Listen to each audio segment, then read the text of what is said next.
waxaa qasab ka socdaal ahaan xitaa beesha jareerweyne inaan isu qaado markaan dhahayo beesha jareerweyne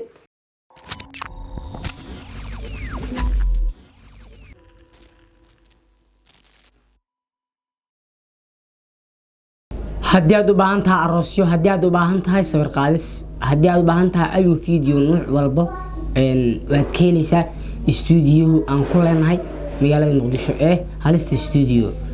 teeda kale waxaan u sheegayaa bulshooyinka Soomaaliyeed in lambarkan hadda oo Halista Studio inuusan ahayn lambarka aniga aan leeyahay oo yahay lambarka studio. dad waxay jiraan soo wacay markasta dhahayo socdaal oo baahanahay ku ekaa socdaal oo baahanahay lagu xiriirinayaa laakiin la soco mar walba lambarka inuusan ahayn lambarka aniga aan leeyahay.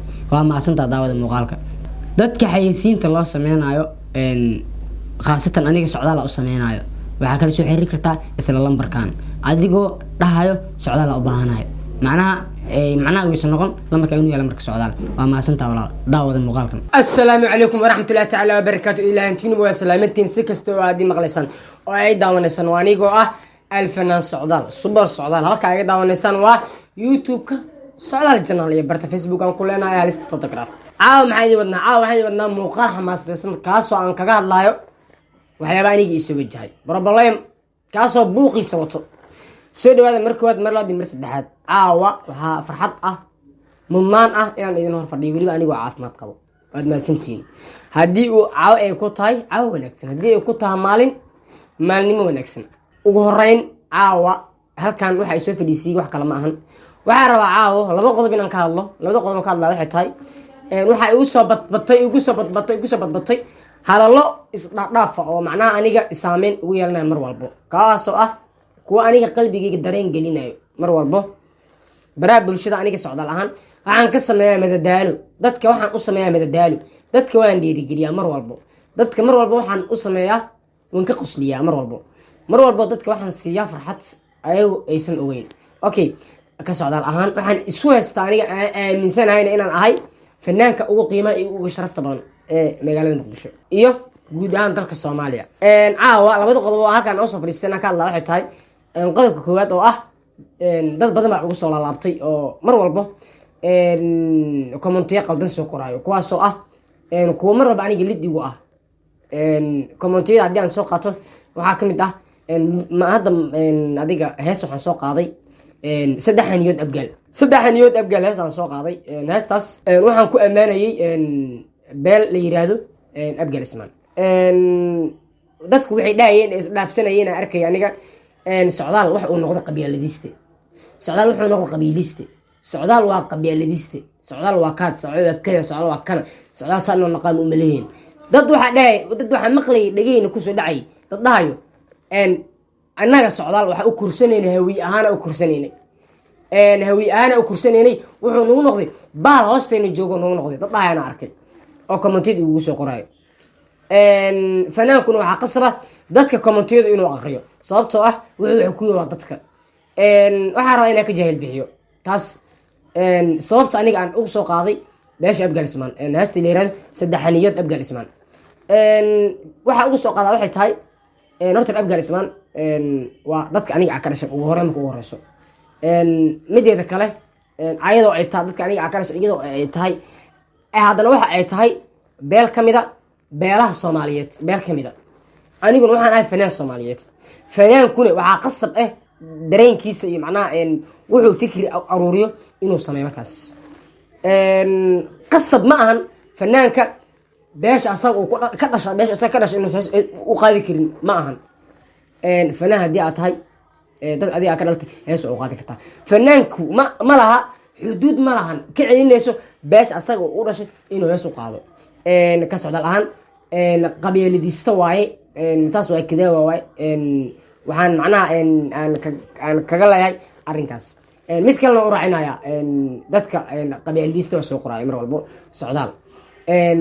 aniga ujeedka ma idinku waxa aad dhahaydaan mase aniga ujeedkayga idinku waxa dhahaydaan oo idin gooni, laakiin aniga ujeedka aniga aad damacsanahay iyo fikirkayga shalay wuxuu ahaa aniga fanka inaan wax ka bedelo, fanka inaan wax ku soo kordhiyo, fanka in aan macnaha aan ka dhigo macnaha fan horumarsan kaasoo ah mid dadku ay wada aqoonsan yihiin. waxaan aniga macnaha aan go'aansado ka socdaal ahaan adduunka inaan la tartamno anaga haddii aan Soomaali inaan adduunka aan la tartamno maxaan adduunka kula tartamayna waxaan anaga adduunka kula tartamayna wax anaga aan soo saarno adiga waxa soo saarta adduunka kula tartamaysa hore ma arkin ka socdaal ahaan ani ahaan fanaan weyn oo la yaqaano oo magac leh sida anigoo kale oo inta baraha bulshada soo fadhiisto hees macnaha qabiil macnaha ay ka hadlayso soo qaadayo qabiilku sidiisaba waa la tacaarafu in la isku barto macnaha qabiilku in la isku bartaa wanaagsan 100% anigu dad ma aflagaadeyn dad ma caaynin waxaan amaanay beesha abgal ismaan qaladna ma ahan waxaa qasab iyo waajib ugu ka socdaal ahaan in aan amaano qabiil kasta oo Soomaaliyeed abgal kaliya ma ahan fanaana aniga fanaana waxaan u ahay ummadda Soomaaliyeed oo dhan inaan hees u qaado dhul kasta Soomaaliyeed inaan hees u qaado qof kasta shakhsiga Soomaaliya oo aan indhihiisa akaalku inuu baaysan aan u qaado waxaa qasab qabiil kasta oo Soomaali inaan hees u qaado 100% waxaa qasab ka socdaal ahaan xitaa beesha Jareerweyne inaan hees u qaado markaan dhahayo beesha Jareerweyne inaan hees u qaado waxay tahay way ugu soo laabteen كومنتيدا وصل لابتي كومنتيدا وصل لابتي سعدال waxaan rabnaa inaan bees jareerweyne soo qaato sacdal waxaan rabnaa bees jareerweyne inaan soo qaato sacdal waxaan rabnaa bees jareerweyne inaan soo qaato okay inaan soo qaado qabiil kasta oo Soomaali inaan soo qaado 100%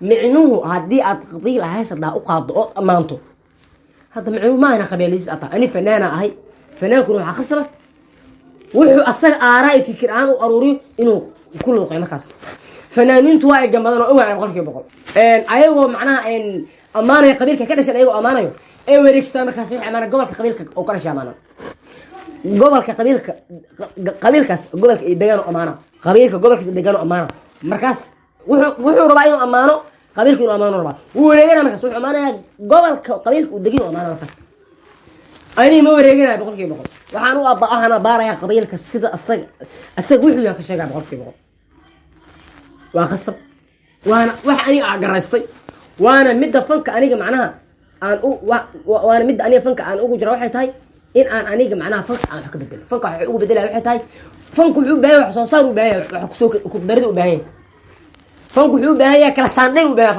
fanku wuxuu baahay asturud iyo macnaha xigmad ku darida u baahay fanku wuxuu baahay maskax in loo adeegsado u baahay adigu aqli hadaa leedahay maskax hadaa leedahay fanka uu ku baahay waxa muhiim ah inaad macna timaado hadii aad garab u baahan tahay garab kugu siinayo fanka Soomaaliyeed wuxuu u baahan yahay in gacan lagu qabto la meel mariyo alay iyo daraad waxaan ku celinay fanka Soomaaliyeed ay xabadda ku saray hada waaragteen ama la fanka Soomaaliyeed xabadda all right macna qabiil kasta oo Soomaali inay soo qaado qasab abgaal isana heesada soo qaaday ma ahan inaan aniga abgaal aan ahay abgaal kaliya hees aan qaaday Soomaali oo dhan waa ka dhashay dhamaan oo soo qaada 100% waxaan leeyahay dadka cariisan oo mar walba komitida qalad ay soo qoraayo raali noqdo